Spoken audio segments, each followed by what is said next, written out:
Hi, everybody. I love those cabinet meetings. I do. I love them. The transparency is always fabulous. Thank you for being here. I appreciate it. I see some new faces. Some of your colleagues are traveling today with the secretary. I think they're, because you don't look like Matt Lee at all, but that I've seen you before. It's all right. It's all right. Thank you all for being here. Do have, of course, a couple of announcements here as we begin. In my own voice, not AI. Not that you have some questions about that. All righty. So, of course, as we know, as we have all been following the situation in Texas, of course, the horrible catastrophe there for everyone. To begin, our hearts break following the tragedy in Texas earlier this week. President Trump did sign a major disaster declaration for Kerr County. During this time, we are moved by the many countries around the world who have expressed their condolences. We are thankful to our regional partners, including our friends and neighbors in Mexico, who generously have sent brave firefighters and members of their civil protection water rescue teams to support the search and rescue efforts in Kerrville, Texas. We tend to take each day for granted as we focus on the minutia of each day. The pain and suffering of the families who have lost their loved ones, including the children who have died or who remain missing, is beyond comprehension and shocks the soul. Everyone here at the State Department is keeping all those affected in our prayers and in our hearts. And now, today, Secretary of State Marco Rubio joined President Trump for a cabinet meeting at the White House. During the meeting, Secretary Rubio described the historic accomplishments of this administration under President Trump's leadership. We have seen unprecedented progress in advancing our national interests and in the pursuit of peace. To quote Secretary Rubio, "We prevented and ended a war between India and Pakistan. NATO is now at 5% for the first time ever, the highest numbers ever. A peace deal between the DRC and Rwanda. A 12-day war that ended with an American operation that we're the only country in the world that could have done. Hopefully, pretty soon, a peace deal between Azerbaijan and Armenia. The entire Middle East and the infrastructure of it has the potential now to change because of Syria and Lebanon, and it hasn't even been 6 months." In addition, this evening, Secretary Rubio will travel to Kuala Lumpur to participate in the ASEAN United States Post-Ministerial Conference, the East Asia Summit Foreign Ministers Meeting, and the ASEAN Regional Foreign Ministers Meeting. He is also scheduled to meet with senior Malaysian government officials. In his first trip to Asia, as Secretary of State, Secretary Rubio is focused on reaffirming the United States' commitment to advancing a free, open, and secure Indo-Pacific region. During this trip, the Secretary will highlight the strength of our comprehensive strategic partnership with ASEAN in delivering results for the American people and the people of Southeast Asia, as well as our commitment to building on our comprehensive partnership with Malaysia. And with all of that, I will take your questions here. Andrea Mitchell. Yes, ma'am. Thank you so much. Well, in your own voice, can you explain how it could happen that some imposter tried to get access via a fake, signal ID of the Secretary of State reaching out to officials, foreign officials, as well as domestic officials? And how could it happen? And can you explain, did they get in and did they get any access? Well, there's a few things I can say to you here. The State Department, of course, is aware of this incident and is currently monitoring and addressing the matter. The department takes seriously its responsibility to safeguard its information and continuously takes steps to improve the department's cybersecurity posture to prevent future incidents. For security reasons, we do not have any further details to provide at this time. The State Department, of course, when we think about the reports that have occurred, and the details that we would like to provide become problematic, obviously, when it comes to investigations and the nature of the actions that we're taking. So that's what I have for you right now. Well, can you say anything, can you tell the American people that there was no damage, no violation of security? Yeah, I will not, whether that's the case or not, go into any of the details. This, of course, is the State Department. It's the United States government. We live in a technological age that we are well enmeshed in, and I'll leave it at that. But when there is something to report, everyone here will hear it first. Can you say whether it was discovered by state or by another government agency or by an outside provider? I cannot go into any details regarding discovery or the actions that have been or are being taken or will be taken. But it will be something that you will hear. All right, yes, Humaira, Reuters. Hi, Tammy. Thank you. What can you tell us about Gaza ceasefire talks? Prime Minister Netanyahu is here. He's going to meet with President Trump again tonight. Is it close? What are the remaining sticking points? So many questions. I mean, that's 7 questions so far. No, it's only 2, actually. Yes, all right. You can handle it. I think I can. It's an important question, obviously. This is something that the president and this administration has been focused on, as has the secretary from day one. I can tell you that I think as it has been clear, the president has been optimistic from the start, and his optimism holds. He is very hopeful for progress. There was some commentary made, of course, at the cabinet meeting, which I do want to share with you. The Witkoff had also made some remarks. Is this in the book or in the paper here when it comes to the commentary? I think we're going to get that. You might see one of my specials coming up here in a moment. Because I want to get you specifically what, of course, the special envoy has said as well. Let's get that. That was what was fun, with a lot of people here at the State Department taking furious notes as the commentaries went around the table for the cabinet meeting. But we have from both the special envoy and the president. God, on so many issues. But yes, let's get this. On the Netanyahu meeting, there will be another meeting this evening with Prime Minister Netanyahu. And the president has noted, of course, Gaza is a tragedy, and everyone wants to get it solved. Ambassador Steve Witkoff says we're in proximity talks now. We had 4 issues, and now we're down to 1 after 2 days of proximity talks. So we're hopeful by the end of this week that we'll have an agreement that brings us to a 60-day ceasefire. 10 live hostages will be released. 9 deceased will be released. We're meeting with all the hostage families to let them know, and we think this will lead to a lasting peace in Gaza. So I think that's what we have. Right. Do you know much about the sticking points? Because Palestinian sources had said on Monday that there's been progress has been held up by Israel's limits on allowing humanitarian aid into Gaza. And in the text, it says the aid will be delivered by United Nations, Red Crescent, and other agreed channels.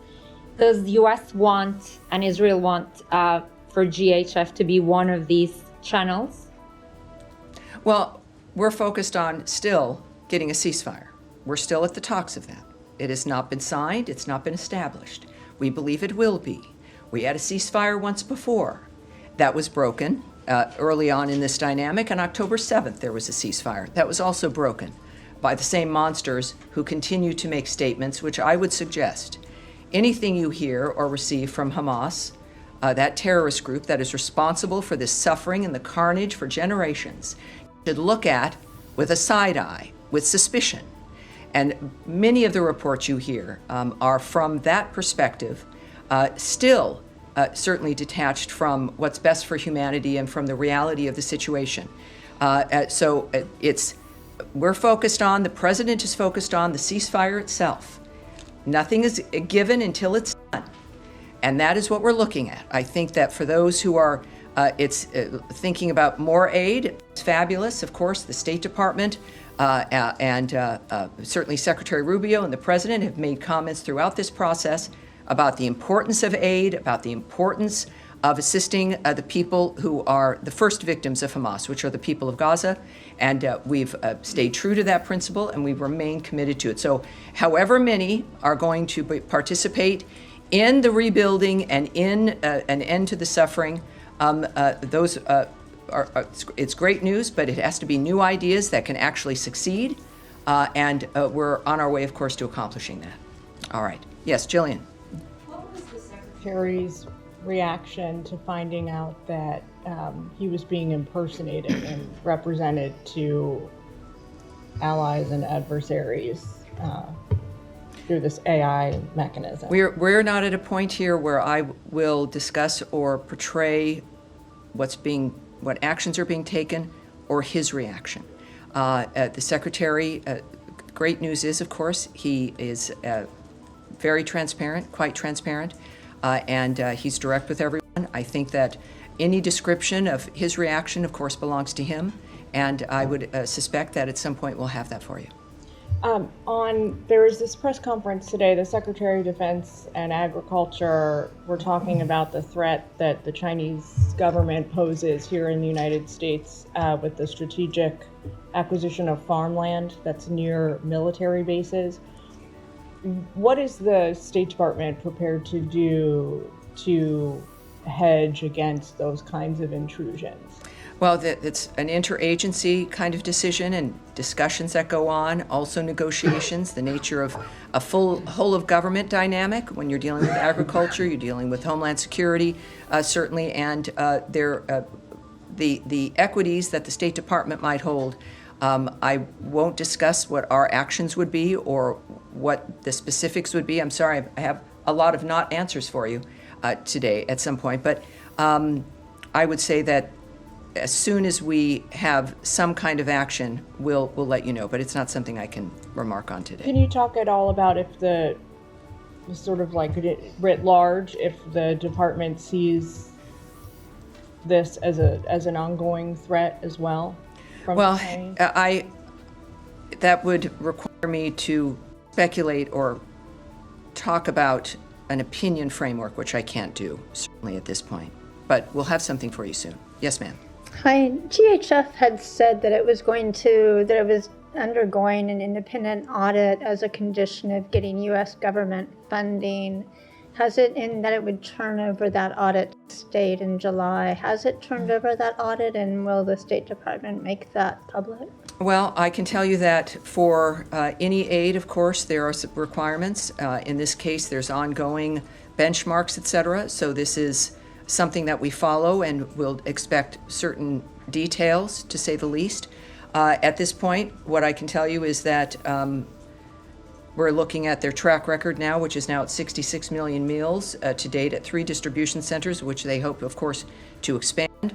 And whatever our requirements are regarding aid, this aid and any other aid, I won't discuss here at this podium, but it certainly is a standard that is worthwhile and matters based on, as you know, we've done a huge revamp of our foreign aid framework, and it's based on making sure that what happens meets our standards, our vision for what's best for America, and our values. And at this point, it's clear that we believe GHF has the potential for that, and we're moving forward. So as soon as there's more details, we'll get that to you. On that topic, does the State Department disagree with the counts of international bodies and aid groups that hundreds of Palestinians have been killed, have been shot trying to receive the aid? And if not, what is the State Department assessment of what is Israel saying about how many, if any, Palestinians have been killed?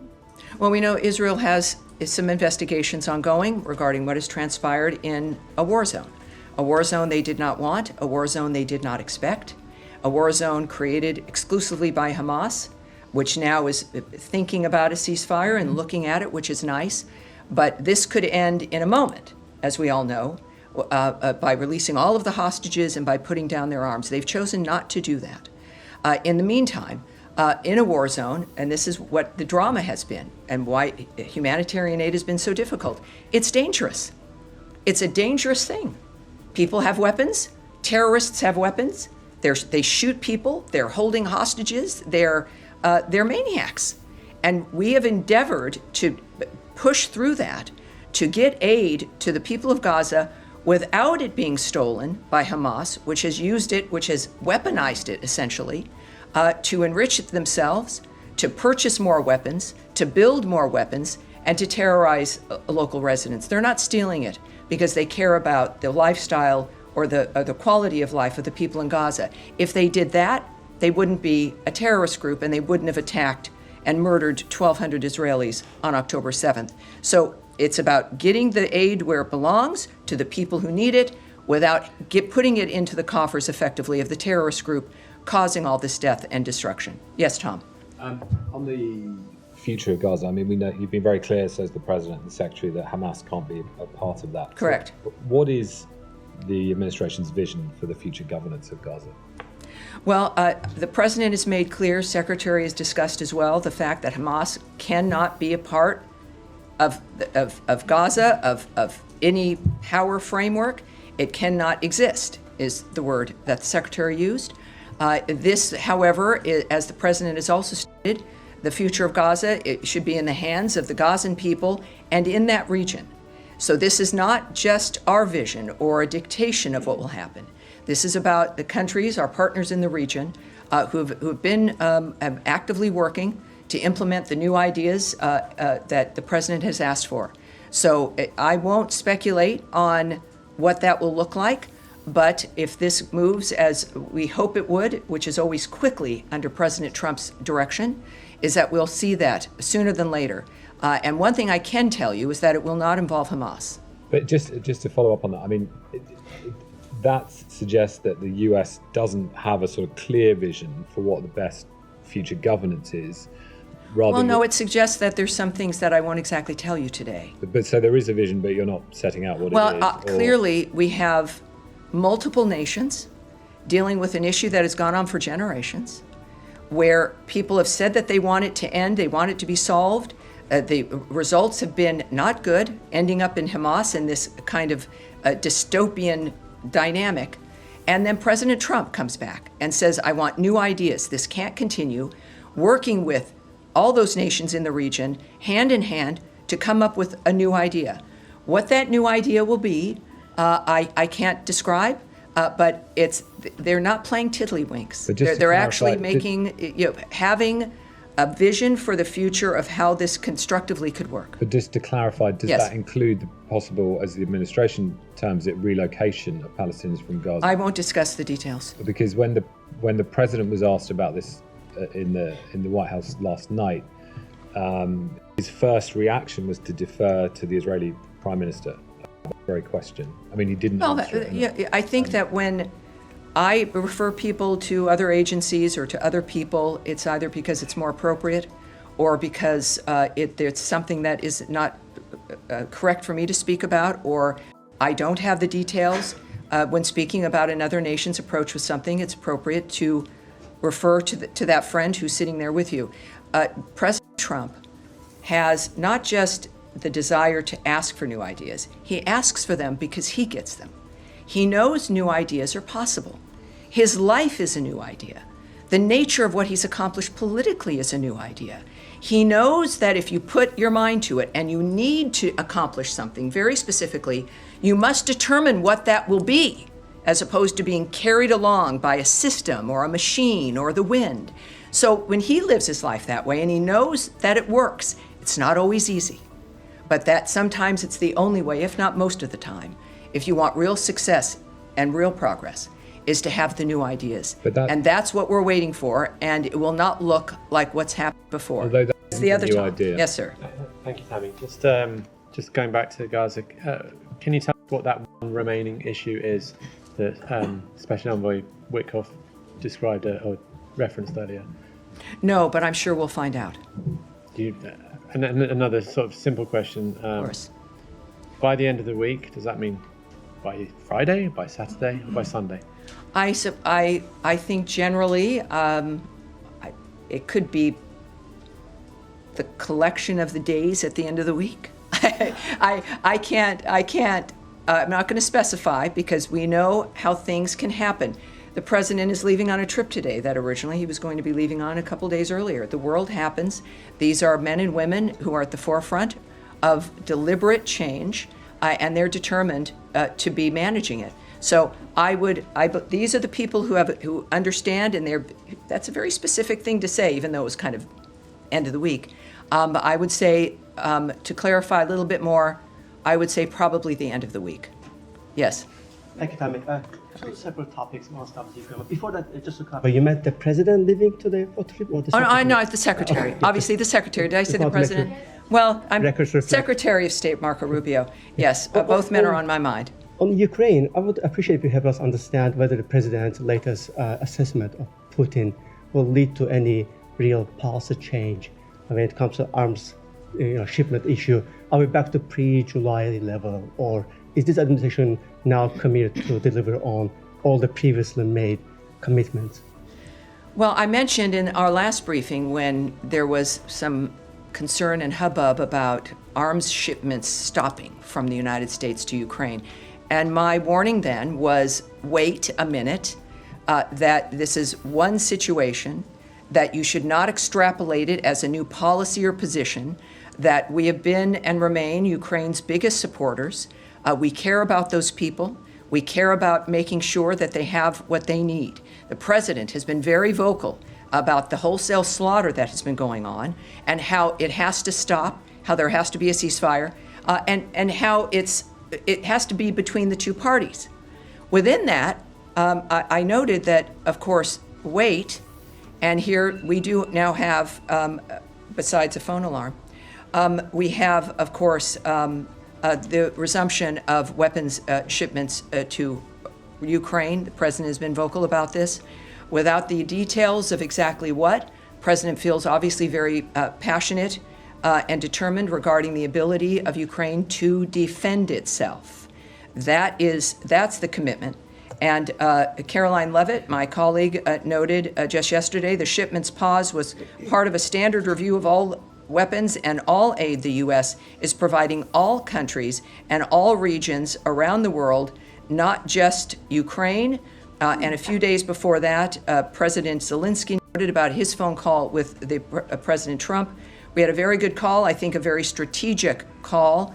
We've been helping them and will continue to help them. This is the President speaking about Zelenskyy. It's a pretty tough situation. So again, we've been helping them. We'll continue to help them. It's a pretty tough situation. And so that's our position. It's what it has always been. And I'm glad that there's some clarity here after last week. I do have follow-ups, but I'll leave it for another day. Well, yeah. Second topic.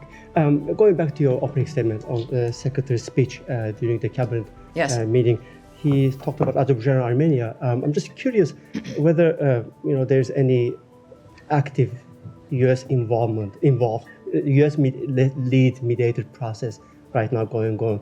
What makes the Secretary believe that there's a happy ending there? Well, that's a good question, and we'll have some of that for you, but it was important enough, of course, for him to mention. And we're excited about the multitude of arrangements and ceasefires and changes that we've been able to be involved in. The Secretary noted that for a reason, and when we have some more details for you, I'll get it to you. Thank you. All right. Yes, sir, in the back there. Can I ask a question?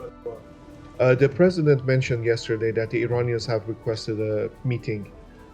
Your Iranian counterpart today countered that and said there has been no request on the Iranian side. Is there a misunderstanding here, and are you still communicating via the Omanis, or are there other countries involved here? Well, I would say that I don't have a counterpart in Iran. I'll say that right now. But I would remind you that our commitment to all of these issues remains. The president has been very public in saying that he wants Iran to return to the normal collection of nations. Our commitment has been steadfast through all of these conflicts, and now is a time for Iran to take advantage of that. But we've, of course, seen them do certain things that have not been helpful, like withdrawing from the IAEA, et cetera. But President Trump is determined to have success there for the Iranian people and for the world and for the region. So I don't have details for you now about what may or could happen, but I do know that the president remains committed to a world at peace and to doing everything he can to make that possible. Yes, and yes, sir. Thank you so much. Has any meetings with Iran been scheduled yet, or are you still discussing to set up a meeting with Iranian in somewhere in Middle East or in Europe? You're asking about the Kurds? No, I'm asking about this. This will be my second question, actually. My question is follow-up for my colleagues from BBC. Has any meeting scheduled with Iranian yet, or you are still working on that? I can't speak to that at this point. Okay. And the second question on the Kurds. Yeah. Could you share the State Department's comments regarding the recent meetings between the Kurdish-led delegation with the Syrian interim government in Damascus, and how does the department view Damascus' apparent lack of response to the Kurdish delegation's request to continue their dialogue? That's good. That's a good question, but we have to take it back. I know there can be something. There's a lot of course, action and change, courtesy of Ambassador Barak, our ambassador to Turkey, who's leading the reformation, if you will, and the assistance to Syria. The Kurdish position there, of course, is of interest to many, and so we'll get that back to you. And lastly, about how do you see the recent dispute between KRG and Baghdad over the budget and oil issue? Is this about the salary payment still? Exactly, yes. Yes, well, as we know, that's been a long time issue. I appreciate you staying on it, many others staying on it as well. I can reiterate for those who are unaware of the situation, which, again, the Middle East changed a couple of weekends ago, right? It changed dramatically. But I can tell you that we continue to urge Baghdad, in this case, and Erbil to resolve their issues through constructive dialogue. That has not changed. We still want that. Resolving this salaries issue sends a signal that Iraq is creating an environment in which U.S. companies would want to invest. That, I think, is even more heightened now than ever before with the potential. Successful resolution would also send a positive signal on broader cooperation for the benefit of all Iraqis, such as the reopening of the Iraq-Turkey pipeline and additional energy exploration, including with U.S. companies. I know that President Trump's vision of a peaceful world is one where everything is possible. Iraq fits into that, obviously, as do the Kurdish people. Nothing is impossible, and we've got the leadership that I think can take us there. Next to... Me? Yes, sir. Thank you. As we know, after October 7, 2003, always Prime Minister Netanyahu talking about the new Middle East. And President Trump is very concerned about the stability and peace. Can you update us now, Prime Minister Netanyahu here in town? Do you continue to support Israel for peace and stability in the Middle East and fight terrorism and proxies in the region? I think it's pretty obvious with the relationship between President Trump and the Prime Minister of Israel, Netanyahu, as well as the Secretary of State and his comments and his relationship as well. Our involvement in the issue of defense and supporting Israel's defense of itself, it's clear that now opportunities have opened up as terrorist death squads of the region, having been supported by Iran, remain on their heels. And it's a very exciting time. It's a time where people who perhaps felt that this was the only normal or the new normal are realizing, as people around the world are, that things can change for the better. This kind of suffering is not perpetual. It can end. And that is what I know President Trump is focused on, and why we have the friends that we have and the actions that we take, because a safer world for the United States, considering all that is asked of us, which we respond to with, I think, incredible generosity. It is our nature as a nation made up of people who wanted freedom and liberty, is that a peaceful world is the best thing for the United States and every other country. And that is our goal, and we search for that and work for that with our partners throughout the world. Ron? All right, and yes, in the yellow. Ambassador Barak was in Lebanon, and he received the response, like the Lebanese response on his proposal regarding the ceasefire between Lebanon and Israel. What do we expect after this? And publicly, he was positive regarding the response. Yes. Can you walk us through what happened? What? Well, Special Envoy Tom Barak, also again the ambassador to Turkey, is a remarkable individual. He's got an assignment that is difficult. He, of course, he visited Beirut. He is not a man who pretends. And so you're seeing a public explanation or description of his attitude about what's happening. You can believe in that. He has said that he was unbelievably satisfied, as one example, with the Lebanese government's response to calls to disarm Hezbollah. Now, there is a transparency, I think, that President Trump has set for everyone that moves with him, that has aligned with him. And that's because the American people deserve transparency, that we, for too long, have not had it. And so, yes, while I won't characterize private diplomatic conversations that any of our leaders have, the fact of the matter is you can listen to their own words, you'll see and hear the honesty, and you'll be able to make your conclusions from that. Yes. Yes, sir, with the beard. Thank you. We heard Israel's Prime Minister Benjamin Netanyahu saying that U.S. and Israel are getting closer to finding countries who will take in Palestinians. Can you tell us who are these countries? Are they in the Middle East or outside of the Middle East? Well, we know that this has been through conversations and discussions, a part of the ideas that have been discussed or, I suppose, contemplated. There's a realization that, as the president has noted, as the situation became quite obvious, that was not an environment, the Gaza Strip, where one can live peacefully or safely. And in order to rebuild and to remake, people have to be safe. Where we go with those conversations, I won't discuss the end result, but we are at a point. What is this, Tuesday? We're dealing with, after everything we've experienced, think about it, in just 5 to 6 months. What has changed already? The Secretary noted that a bit in his remarks at the cabinet meeting. It's been an astounding shift, and to the future itself, not in a moment of a singular ceasefire, but changes in attitudes and what we expect. So I would say that there's a belief in general that things can change, that the people themselves are what's being considered first and foremost, and it's the regional partners, the nations in that region, who also have an overwhelming interest in the destruction and the carnage ending. And so we'll have to wait and see who is going to participate in how we make this a better future for the people of the Gaza Strip. All right, and yes, sir, go ahead.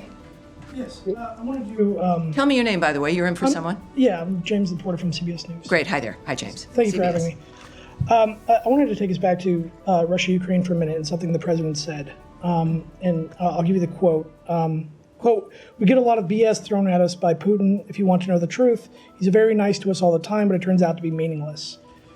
How is the president going to negotiate a peace deal when everything that Putin says is meaningless? And to be fair, this is something that people have told the president for a while now, that what Putin largely says is meaningless. Even President Zelenskyy has said that, and the president has largely dismissed those concerns until recently.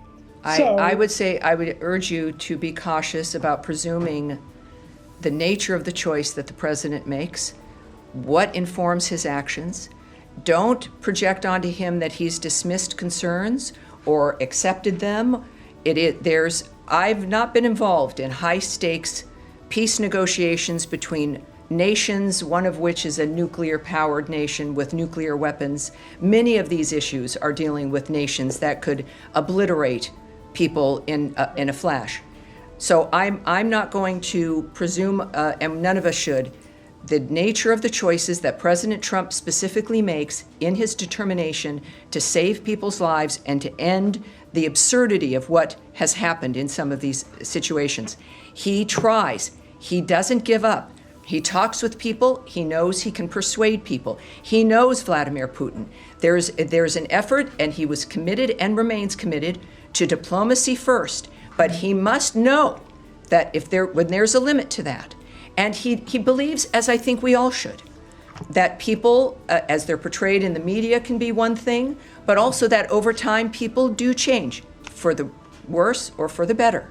And President Trump is going to make a decision based on the private conversations he's had, the people that he knows, the other people involved in the negotiations, the advice he receives, the guidance from his cabinet, but also his own judgment, which has been remarkable, and his transparency. So you hear his assessment. Right. When it comes to when you make a deal with someone or something is arranged, and the secretary has noted this also, is that you don't make a deal with someone because of trust.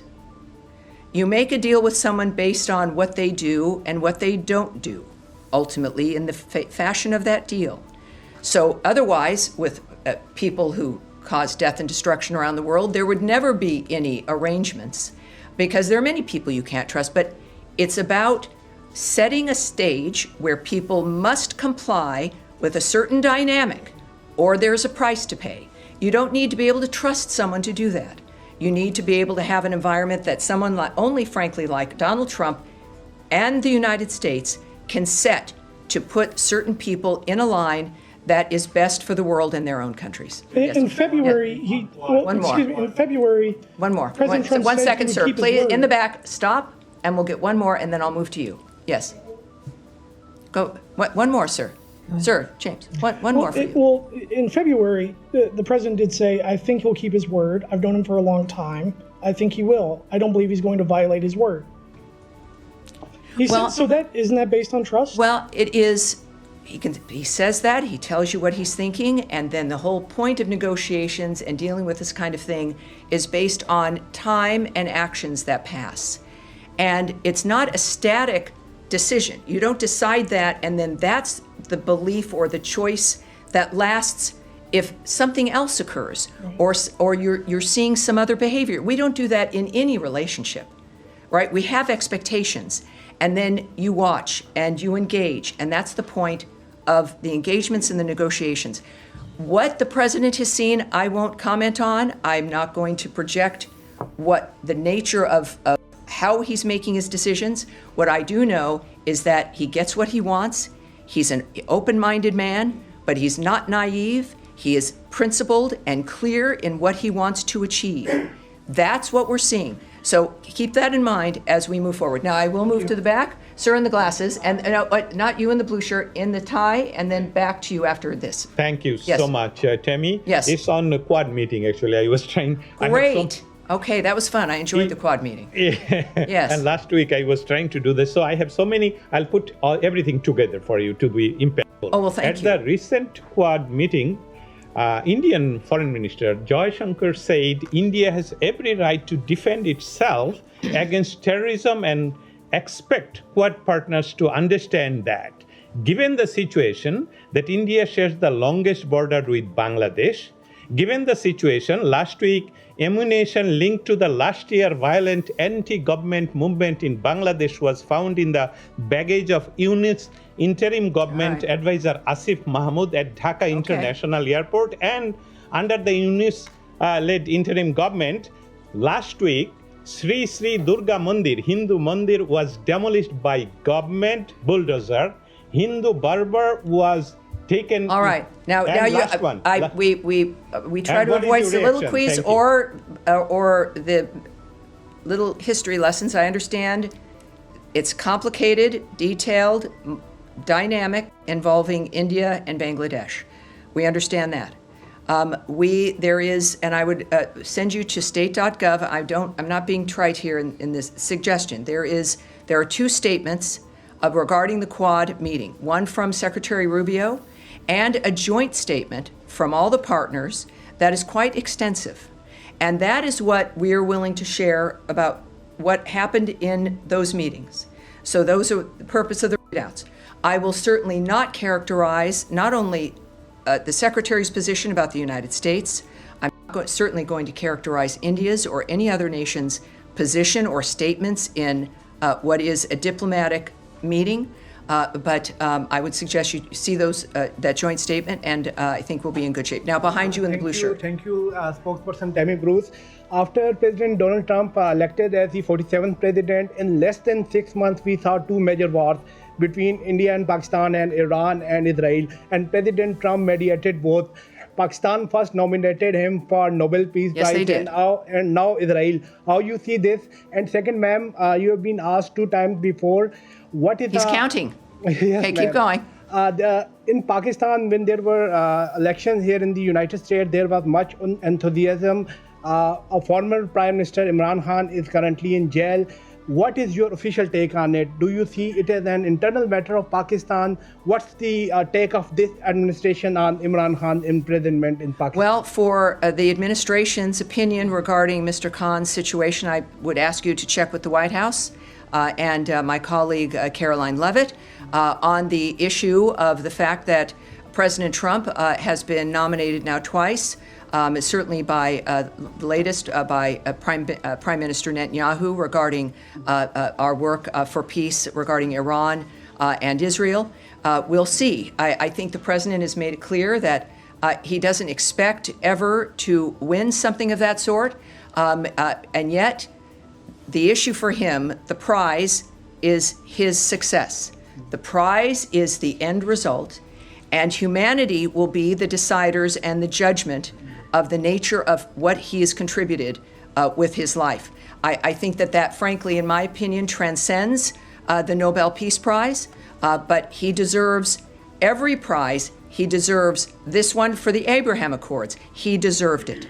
There are many things he deserves, and I don't know in this world whether he would get them, but what he has received is the biggest prize of all, which is the presidency of the United States, brought to him by the freest people in the world in an election, returning him to this office after a remarkably shocking and obscene attacks on himself and his family for years. He did not give up. The American people did not give up on him. He is now not giving up on the world, and the people of the world are going to decide and make a determination of the greatness of Donald Trump. And it's going to be unavoidable. And I appreciate your questions. Yes, sir. In the glasses. Yes. Thank you so much. After the ceasefire between India and Pakistan, Pakistani government and army chief appreciated the efforts of President Trump and nominated him for the Nobel Peace Prize. But on the other hand, Indian Prime Minister Modi and his cabinet members continuously saying that President Trump has no role in the ceasefire between India and Pakistan. Even Jay Shankar, when he met Secretary Rubio last week, after that meeting, he told media that President Trump has nothing to do with the ceasefire between India and Pakistan. Sure. So what are your thoughts on these lies and rogue behavior of Modi and his cabinet members? So many comments speak for themselves.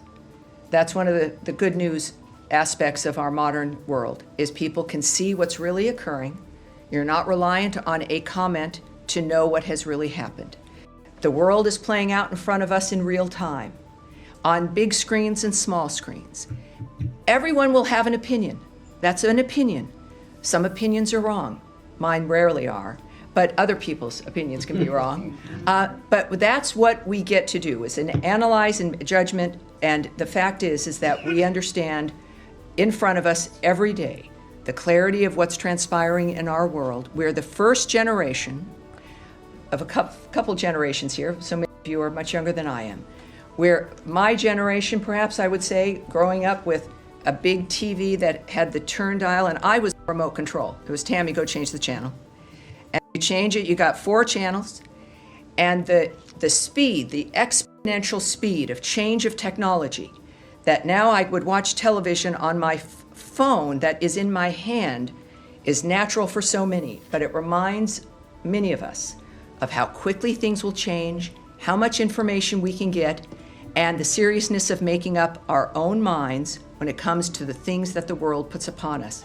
Donald Trump is here to help make that easier and to help use this to make things clear. Secretary Marco Rubio is in the same position. The Vice President of the United States also involved in the negotiations with Pakistan and India. J.D. Vance, same dynamic, fresh views, new ideas, understanding the world as it sits, and making sure that it's better when they leave, and they will be recognized for that. That's it for today, you guys. I will be here all week, and I will see you on Thursday. We will get, with many things up in the air, we will keep an eye on state.gov and releases that I put out, and also the President's Truth Social, the Secretary of State's X account. Andrea, what is your X account? You've got an X account. Do you keep in touch with Andrea Mitchell? What's your X account? She's not going to say it. All right, you can look her up. And what am I at? State DEPT Spox, SPOX. Stay in touch. Watch everything. Make up your own mind. And I'll see you on Thursday. Thank you, everyone.